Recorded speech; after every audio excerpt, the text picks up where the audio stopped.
Let's go through some additional strategies that you can use to help you answer these questions. And again, these are things that I'll be showing you directly on practice questions later, so we will be reinforcing these as we go through the series. First things first, and this is so important, I'm going to mention it like a dozen times because it's so critical to answering a lot of these questions.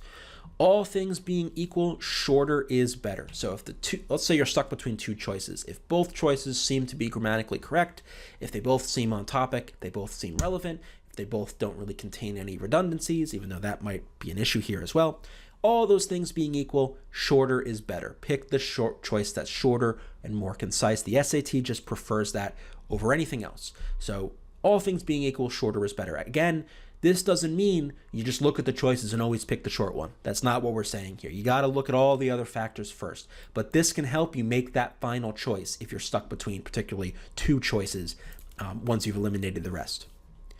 Be careful with how a choice sounds. So how a sentence sounds, which is kind of a measure of your grammatical intuition, your ability as a language speaker, it's useful. You don't want to ignore it because it can lead you places that could be profitable. But you have to always, if possible, back up your answers and your thoughts with grammar rules, reasons, SAT writing principles, all that good stuff.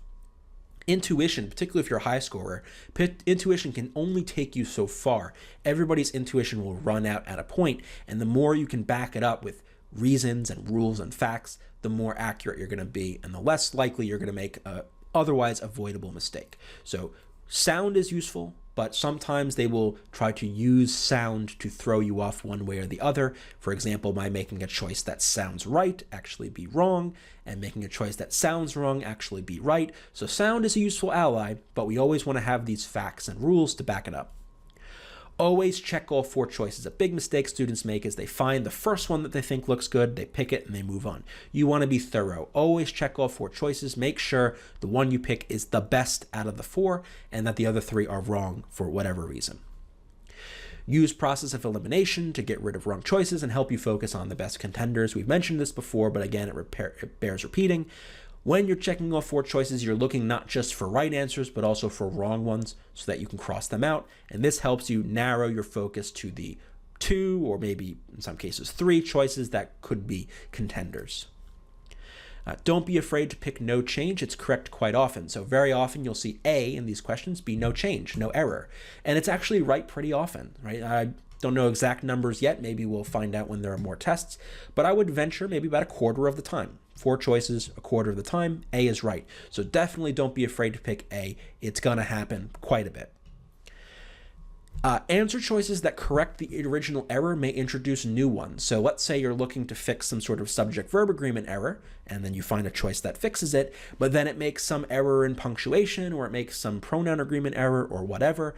That choice is still wrong, even though it fixed the original error. You have to make sure the entire choice works, not just the piece that you wanted to fix in the first place. We'll talk about this when we go into non-essential phrases and we work through some examples.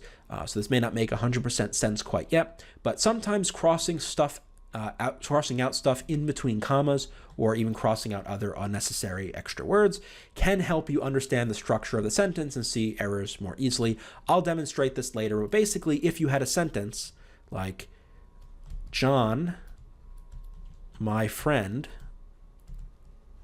since 2007 is ... This stuff between commas you can at least temporarily ignore, and then you can determine things about the main sentence's structure when you simplify the sentence a little bit. But again, we'll go through specific examples later. Final point, the word being is almost always wrong. This was something that was true on the old SAT. It seems it's true on this one, perhaps not with the frequency that it was on the old test, but it seems like they've carried this over. When you see the word being in a choice, it's almost always wrong because it creates wordiness or it creates fragments. Now, I don't want to say always cross out the word being or cross out a choice that contains the word being, because it could be right in the rare circumstance. But whenever you see it, just be super skeptical of it, because almost always it's going to be wrong. So those are our additional tips. Let's move on to the next video.